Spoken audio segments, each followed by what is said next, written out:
Hello and welcome to the latest episode of the Synergen Leadership Podcast. My name's Julian, CEO and co-founder of Synergen Group, and very happy to once again bring you another episode where I speak with John Baini, who is the CEO of TruePillars. I think you'll find this interview interesting for a couple of reasons. The first is that John shares his leadership journey as he's gone through a range of different roles in the banking sector. And I think one of the key messages for me also was where he speaks about resourcing and what it's like to be a leader in a very large organisation where you have a lot of resources, and what it's like to be a leader in a smaller organisation where you need to be more resourceful as opposed to relying on resources. So once again, would love to hear what you think. Happy listening.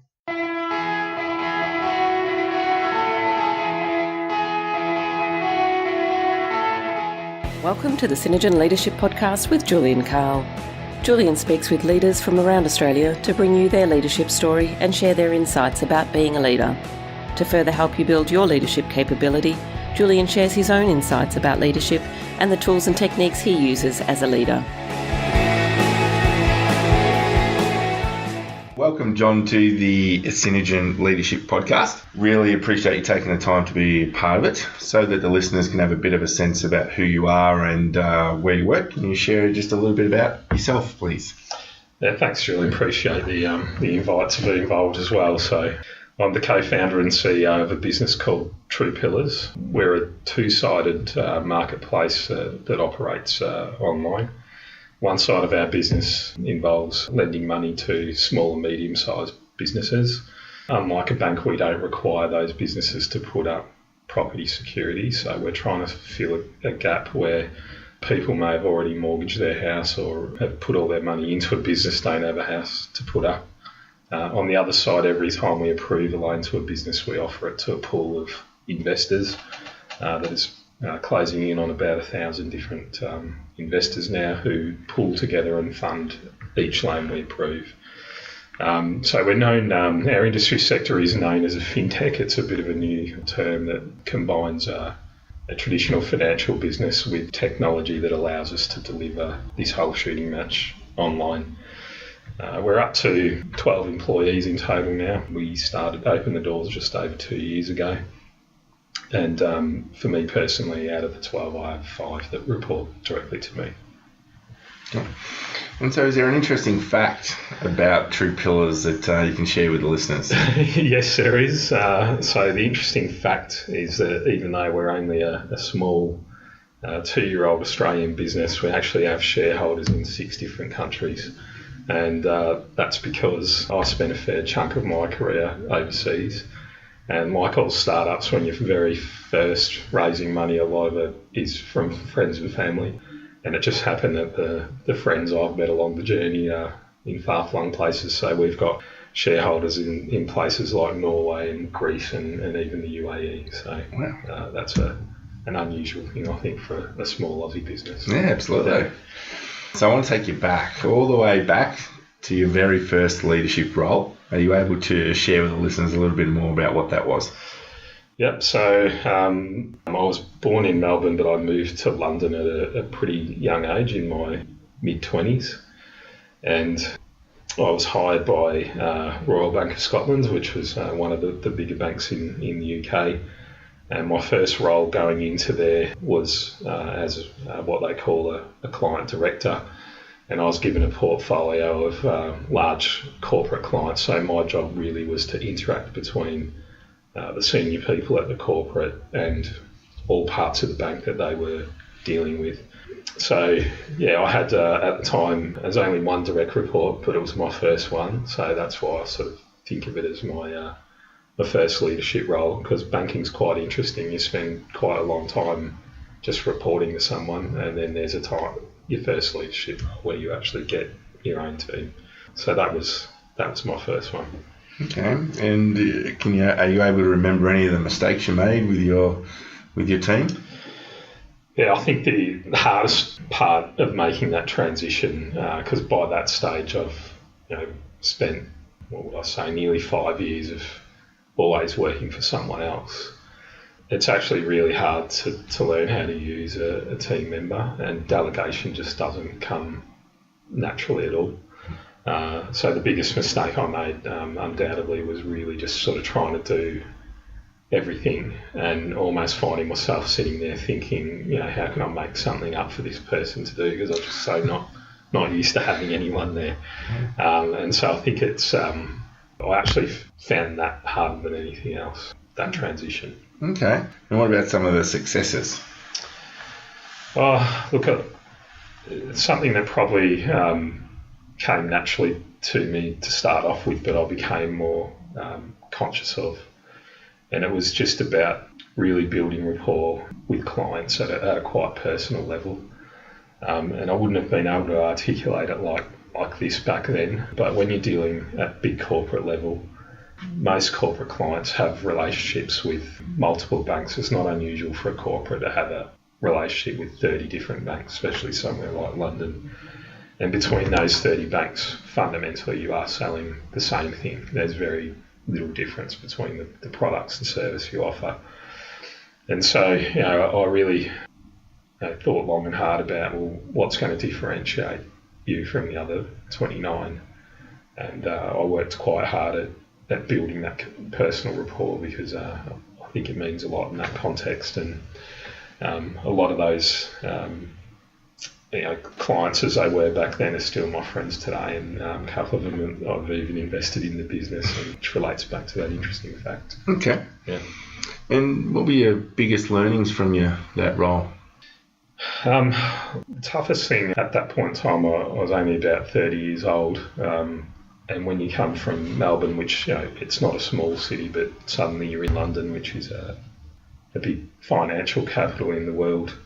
Some of the clients I had and the people I was dealing with were extremely senior, quite powerful people, and it's almost sort of one minute you're sitting in the corner and watching on as these meetings are being conducted. Next minute you're expected to lead them and hold your own. So it was really just sort of trying to learn how to hold your own, put aside the fact that what the CFO or CEO earns, because it's all in the annual report. You read about them all the time in the newspaper, and just sort of really learning to just put all that out of your mind. Be honest. Don't be afraid to show your own personality, because you're there. You're in that meeting as well. You're in that relationship, and just get on with it, and then hold your own in that environment. And that was a huge learning at the time. Okay. And do you think it was in this role that you decided that this idea of leadership was something you wanted to explore further? Yeah, I have to admit I did.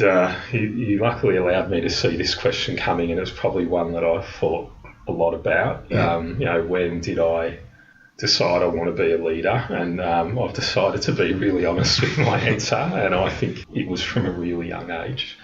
I don't know what the right words to use, but I've always been quite stubborn about wanting to do things my own way, and as long as I can remember, actually.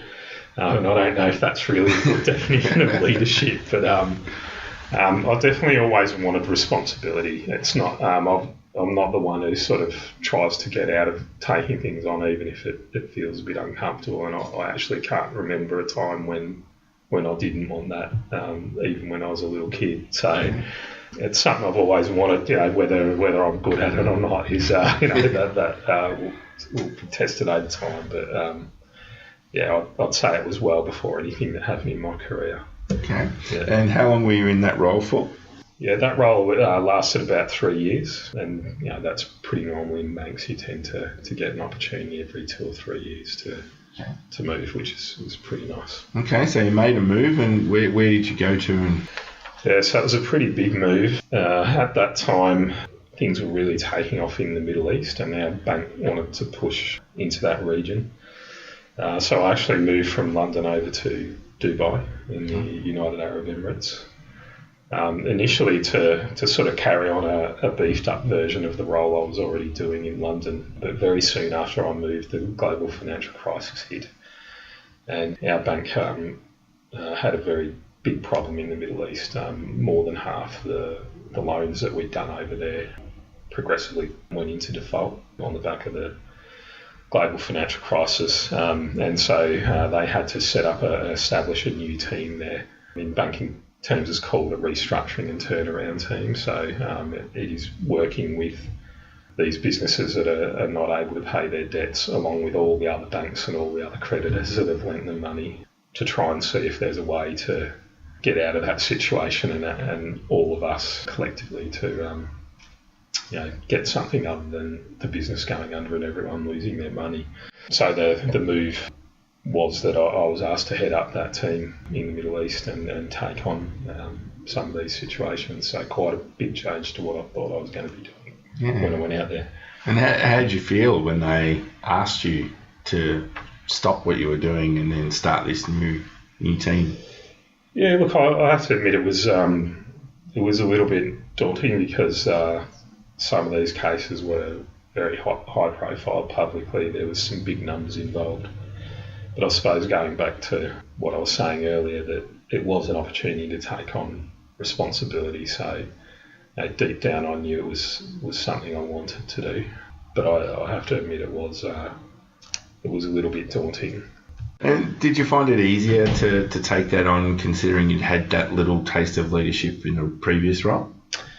Yeah, definitely. I wouldn't have been ready, quite frankly, as much as I did like taking on responsibility without having had that 3 years in London and living through that. I don't think I would have been ready, and that gave me a certain confidence. You talked before about making mistakes, and I'm a big believer that most things you learn starts with making the mistake first.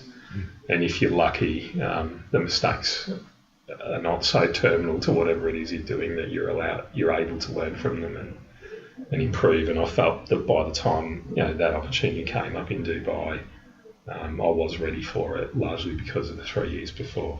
Okay. And how many people were in that sort of turnaround team that you led?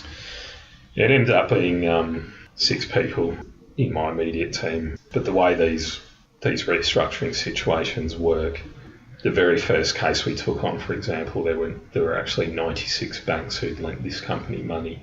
It was a $14 billion restructure. And so it's not really logistically feasible for all 96 to have a negotiation with the borrower. So what they tend to do is nominate a smaller committee to conduct that negotiation with the borrower and their advisors and try and nut out a deal that they can then take back to the whole group and hopefully win support for. And so they're called coordinating committees. And for better or worse, I think because our bank had so many bad loans, we were seen as pretty good at this caper.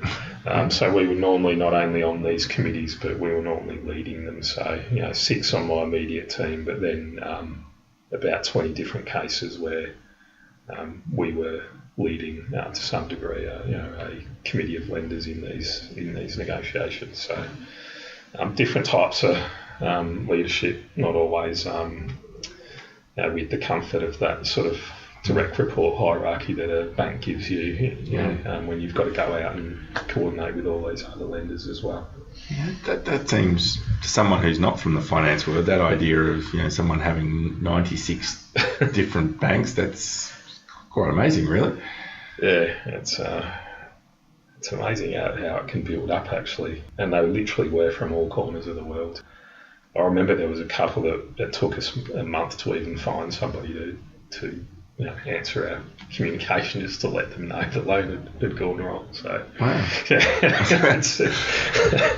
it's and I guess that's why we had a financial crisis. But to some degree, it shows you how lax the lending practices were at banks around the world. And biggest learnings from that particular role?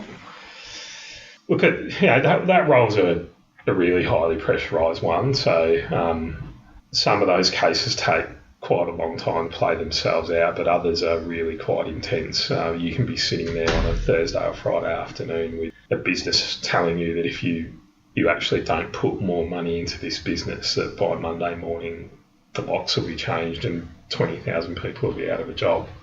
And you have to make a decision right there, even though there are committees and everything that in theory you've got to go through back at the bank. There literally isn't time. So sometimes you've really got to get out over your skis and just take a decision and go back and tell them that you've already approved it and you're asking for a retrospective approval, and there is quite a lot riding on it. That example I gave then was a real one. And so, the biggest learning without doubt is keeping calm under that pressure. I'm quite a sort of emotional person, I suppose, and it did strike me when you get in a few situations like that the people making the most noise and shouting are actually not helping. And it really forced me to improve in that and really learn how to keep calm.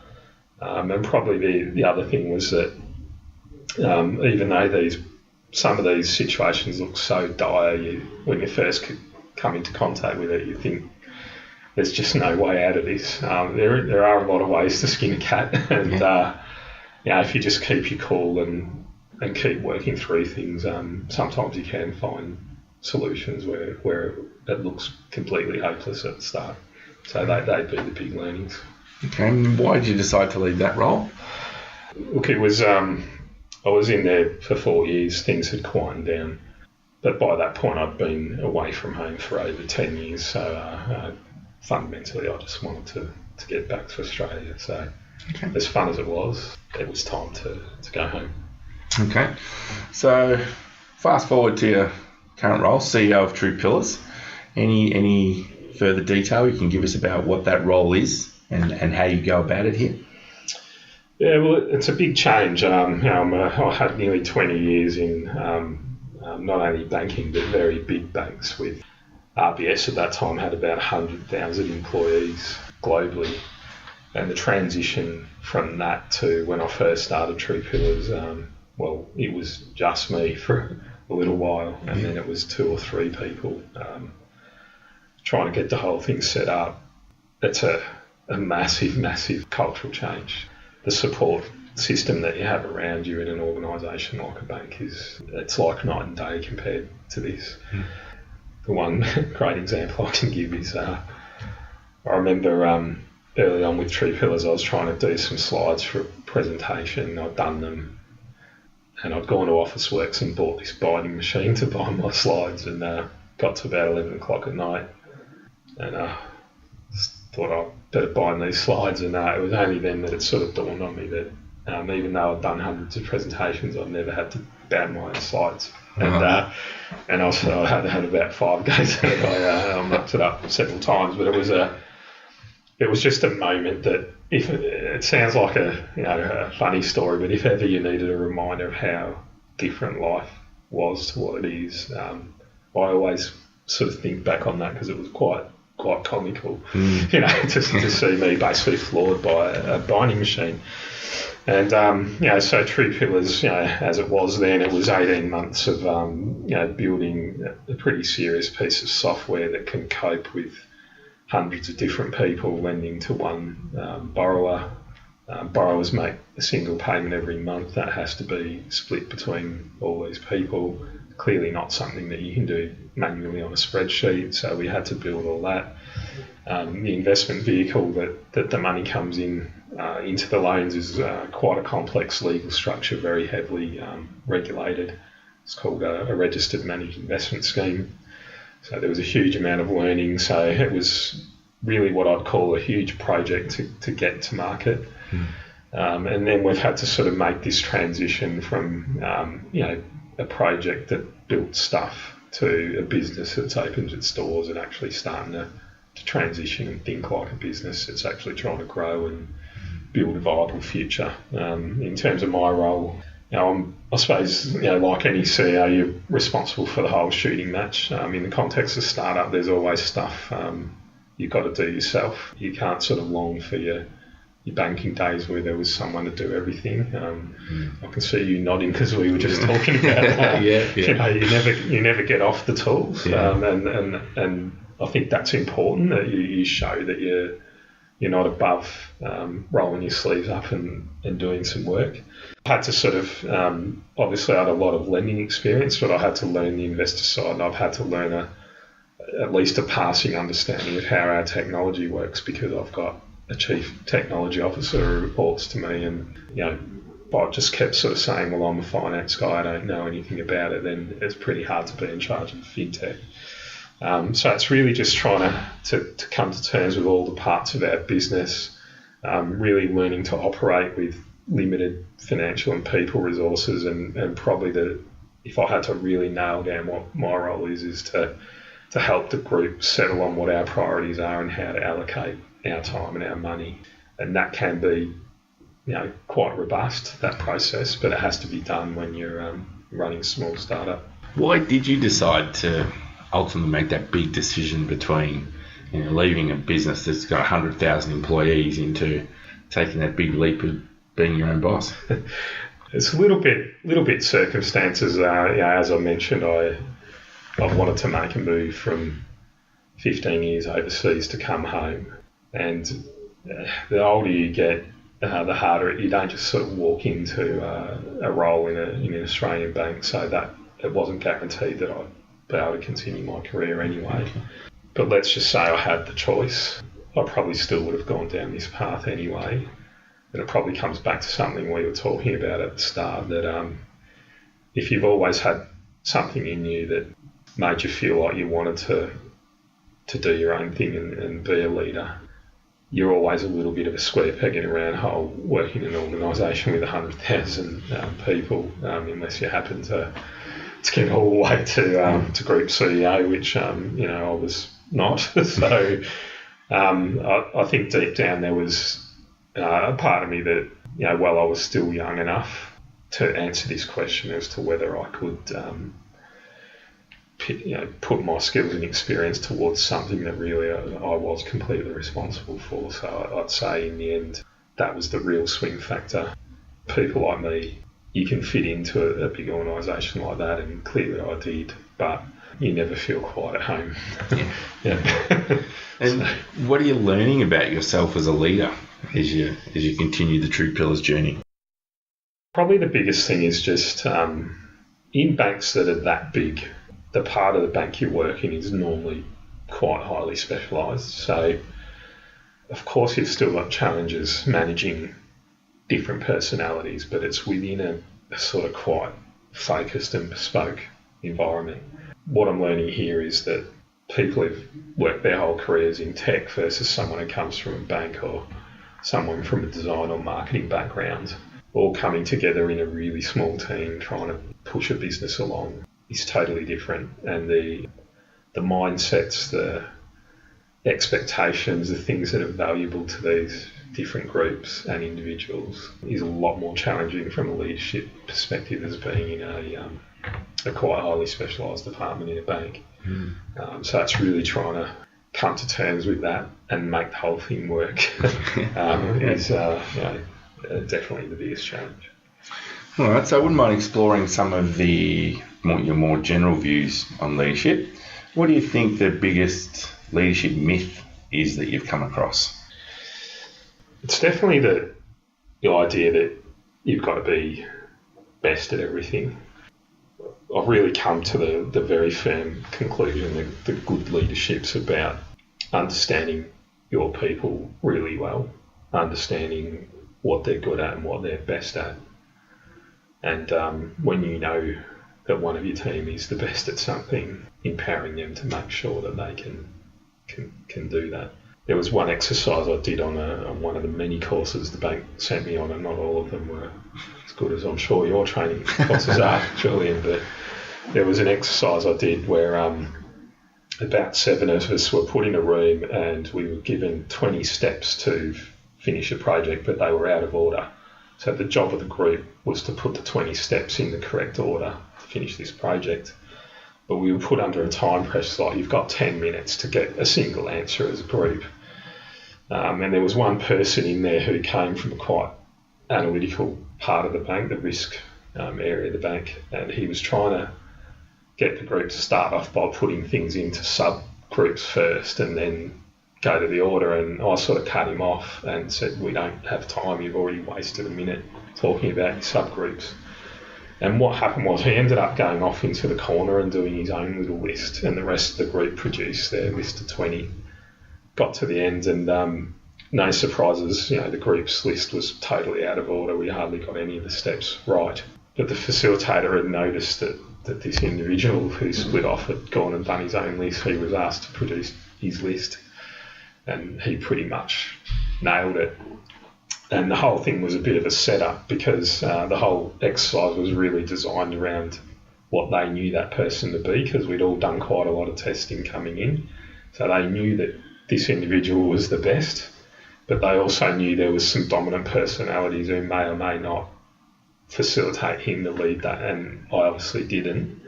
And it was a massive kick in the guts for me because, you know, the moral of the story is a true leader would have recognised straight away that individual was absolutely unequivocally the best equipped to get the right answer, and my job then was really to get the rest of the group to support him, and I didn't do it.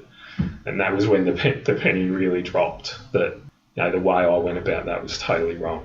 And, you know, sometimes you've just got to facilitate people even if they struggle to get their voice heard. If you know they're good, you get their voice heard. Yeah. That's a pretty powerful learning. I think a lot of leaders could learn from. Yeah, and it's one that at the time it hit me like a ton of bricks. Like I felt terrible. The whole thing was videoed. It was embarrassing.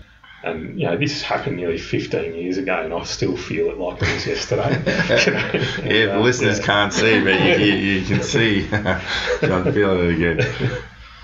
Yeah, so that's a big one for me. That, you know, your job's to facilitate and empower the people in your team who are best at things. And how do you describe yourself as a leader?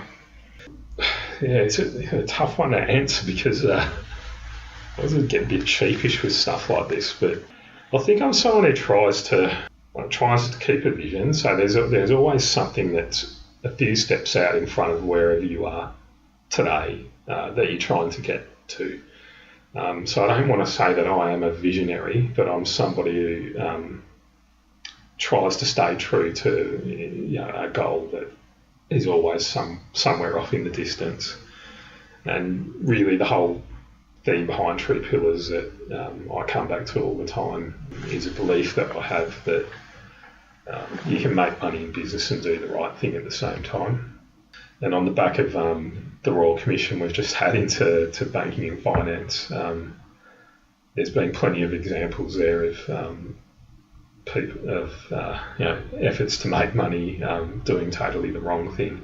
And I think our whole industry, banking and finance, has been tarred by this everywhere, or not just in Australia but all around the world. There's a huge trust issue with our sector, and it's something that I really want to hang on to and keep as that vision that guides you on all the little decisions you have to make along the way. So I'm always curious about any methodologies, models or frameworks that leaders use either in their role. Are there any that come to mind for you? Yeah, so I did have to do a little bit of homework on this. I must say I'm not an avid reader of this stuff, but again, it was something that did come out of one of the good courses I did. And I had to look up the name of it, but it's called the Merrill Wilson Work Style. And it's a simple thing that breaks down, you know, whether a person fits into 4 sort of style types. And there's the driver who's very task-orientated and wants to get what they want at all costs. There's the expressive person who's got quite a big ego, always wears their heart on the sleeve and it's not backward in coming forward. There's the amiable person who just wants to fit in and keep everyone happy, a consensus builder, if you will. And there's the analytical person who always wants to drill into the detail and won't make a decision without it. And the context of when I came across this, it was in that first leadership role, when I first started to be a client director. And I was talking about how I worked hard on trying to build that personal rapport with clients as the differentiator instead of focusing on products and services. And the real moral of that story was to try and not everyone falls neatly into any one of those 4. Most people are a combination of more than one. But it was about trying to sort of understand the personality that your client is. And you matching that off. So it's not their job to fit in to who you are. It's your job to understand a little bit about their personality style and adapt.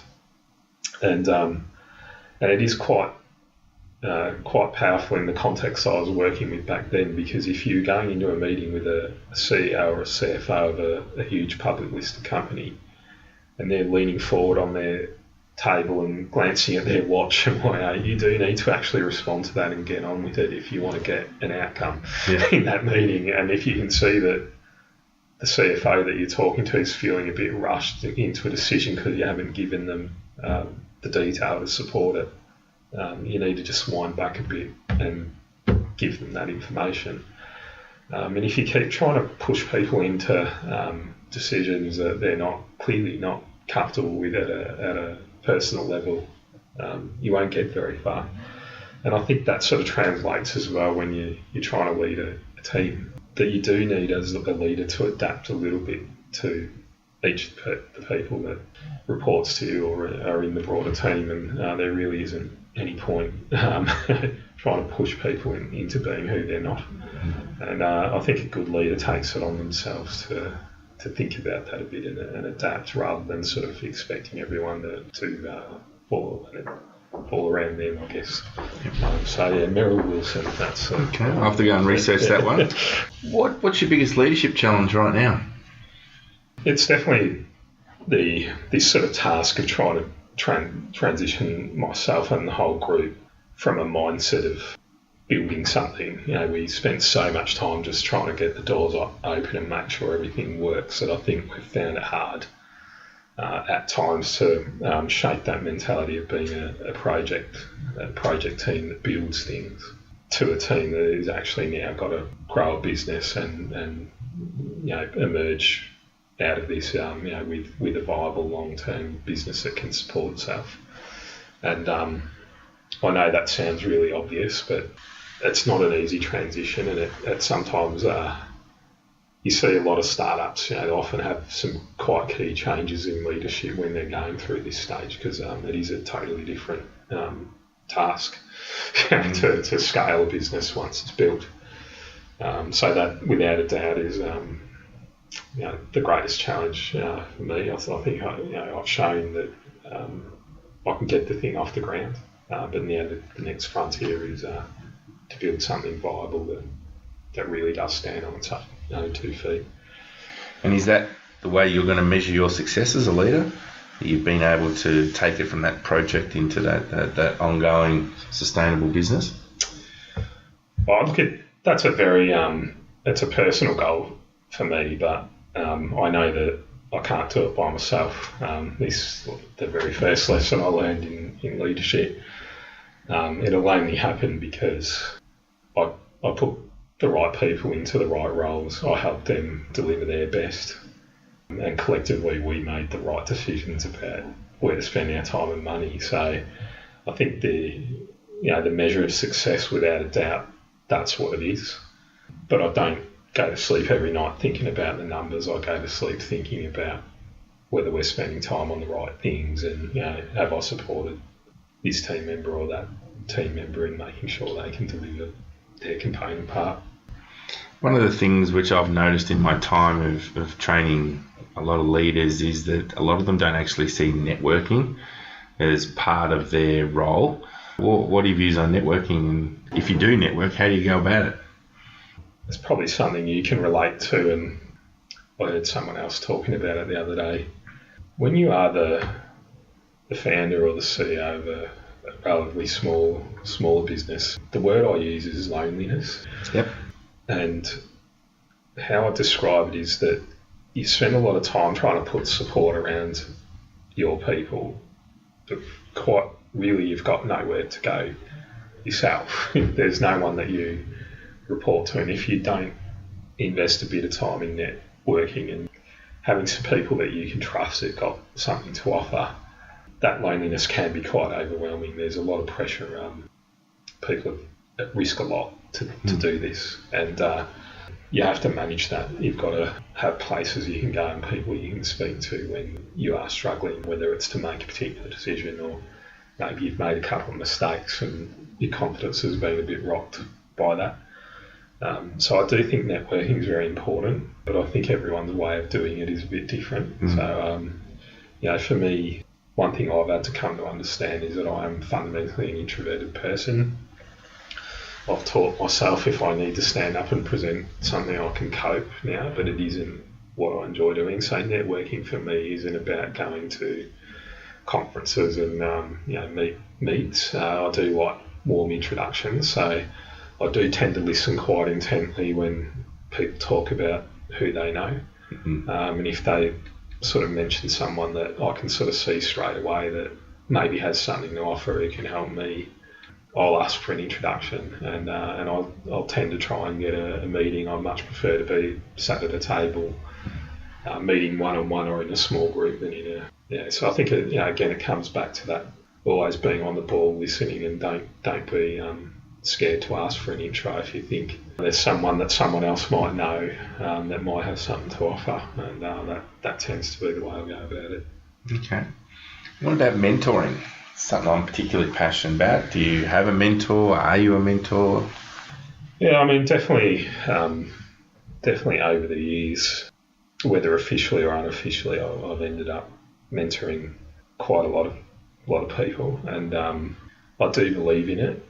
But I have very firm views that the job of a mentor is not to give direct and specific advice. So, I try really hard to, if someone is coming to you for advice, try and get them to their own answer. And I think that can be really challenging sometimes when you're sitting there thinking, just go and do X, Y, Z. But I don't think people get a lot out of that. So I think good mentors help people sort of build their own confidence in their decision making. Similarly, yes, I do have quite a few mentors, actually, people I'd call mentors. It's not always formal, sort of regimented, we meet once a month, but there's certain people I make a point of catching up with and who I will speak to about certain dilemmas I'm facing. But the thing I always say about, and I say to the people that I mentor as well, that you'll get a lot of advice coming your way whether you ask for it or not. And when you're being mentored, the biggest challenge is actually knowing which advice to listen to and which not to, because you can't act on every single bit of advice you get. So I think that's a bit of a skill in itself to, if you are the mentor, being mentored, to understand that process and which advice is the right one to listen to. Yeah. So what goals have you got for the coming year for TruePillars?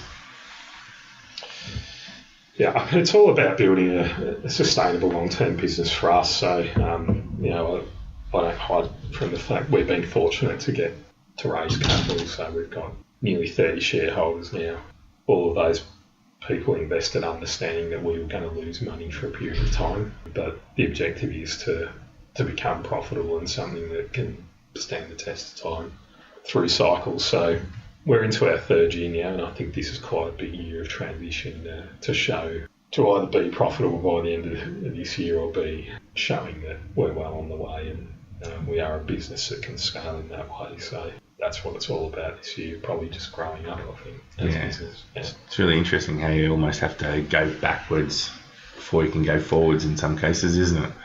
Yeah, and it's... I think with startups as well, you can to some degree you can set the bar wherever you want it to be. And had we not raised the investment, there was a pathway where we could have set the bar lower and settled for being a profitable but much smaller business. What we've managed to get the shareholders to buy into is, let's set the bar up pretty high, which means there's going to be a period where we take losses on, but it's because we're aiming high and we're trying to grow something of scale. And I think they're tough but interesting choices that you as the leader and all the people behind you make, because I can't make decisions by myself anymore. I don't own 100% of this business, but that process is it's equally scary but equally exhilarating at the same time. And right now the bar's still pretty high. We still want to crack on and achieve what we set out to.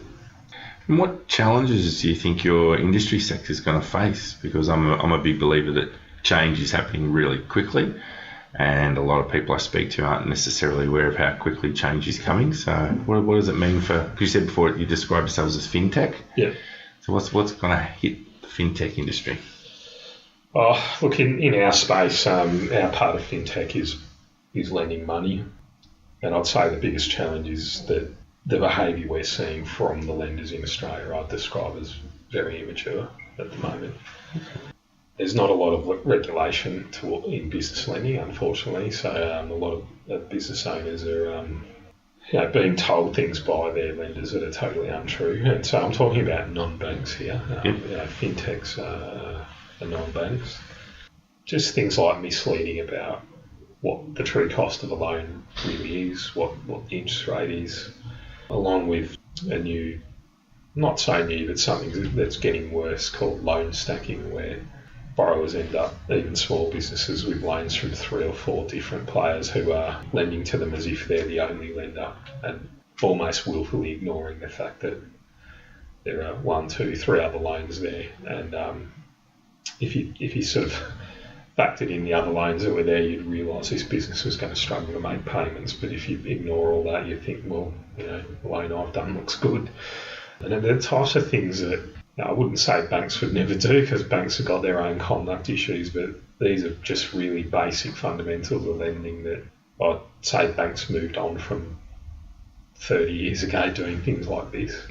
But it's quite prevalent in our industry, and it really needs to move on from being very immature, short-term focused, and people actually understanding that when you're dealing in risk-based products, you just can't do stuff like that, and you can't pursue volume at all costs.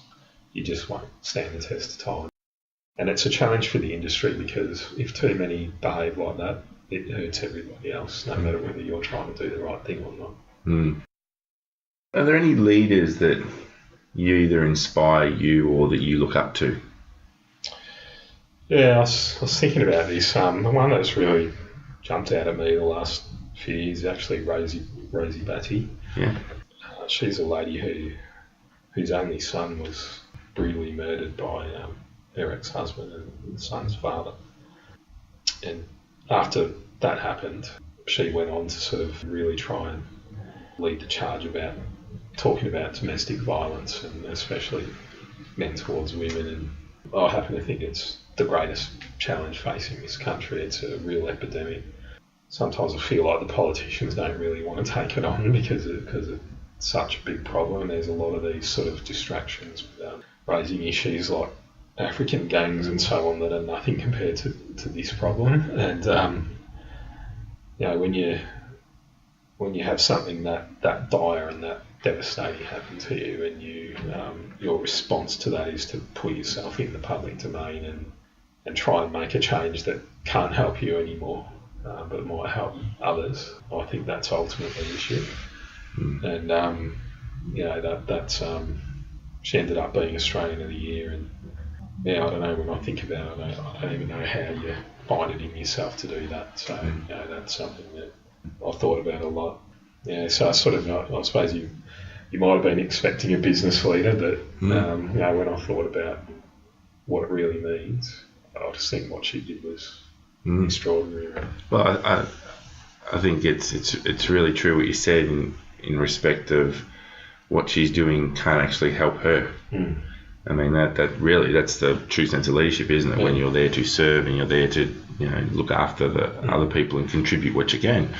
It's a pretty powerful thing to do, and I think not many people would be able to do that. No, I mean, I don't know if I could in that circumstance, to be honest. And I just think she's an incredibly brave person, and at so many levels, that was actually her only child. She just didn't have anybody else to lean on. It's amazing. And so if people want to find out more about you and TruePillars, where should they go? What should they look for?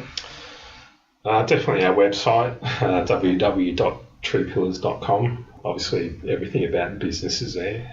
I haven't done it for a while, but I've written a few blogs, and one of them does talk a bit about my background and what led me to found TruePillars. So that's definitely the place to go. Okay. And any last words on leadership? This is one that probably stemmed again from all those courses I did at the bank. And one thing I got really tired of was I'd spend a lot of time trying to identify strengths and weaknesses in all the participants of the course, and so often all the focus was on working on your weaknesses. So if I had one thing to say is, look, it's good to be aware of weaknesses. I don't think there's anything wrong with that, and it's actually quite a humble thing to do. But don't obsess with them. Get in touch with what your strengths are, build on those.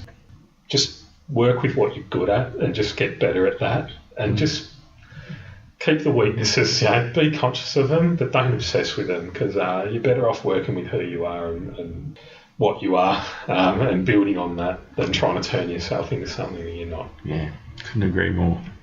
Well, on that note, thank you so much, John, for being part of the podcast. Really appreciate it. Thank you. Well, that wraps up another episode of the Synergen Leadership Podcast. I trust you found it interesting. A couple of things. If you could go online and leave a review of the podcast, that would be great. Really help us in spreading awareness of the podcast. Happy for you to connect with me on LinkedIn. I'm pretty easy to find. And if you want to shoot me through an email, julian@synergengroup.com.au. See you next time.